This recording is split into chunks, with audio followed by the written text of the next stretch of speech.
నేను child artist నుంచి చేస్తున్నాను కాబట్టి ఎక్కువ అమ్మతోటే నాకు బాండింగ్.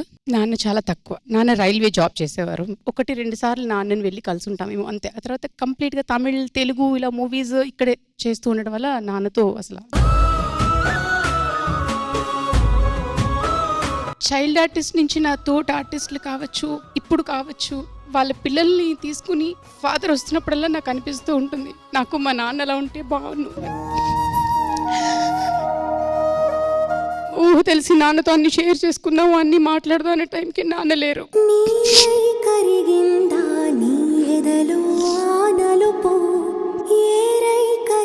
అంత లైఫ్ స్టైల్ బాగుంది కానీ నాకంటూ ఒక లోటు ఏదైనా ఉందంటే అది నాన్నతో నాకు చిన్నతనంలో ఆడుకోవడం కావచ్చు, లేకపోతే పిల్లలు స్కూల్కి వెళ్తే తీసుకెళ్ళడం కావచ్చు, షూటింగ్కి వెళ్తే రావడం కావచ్చు, నేను ఏపీ స్టేట్ అవార్డ్స్ తీసుకున్నప్పుడు నాన్న నన్ను అప్రిషియేట్ చేయడం కావచ్చు, ఇలాంటివి ఏవీ లేవు నా లైఫ్లో.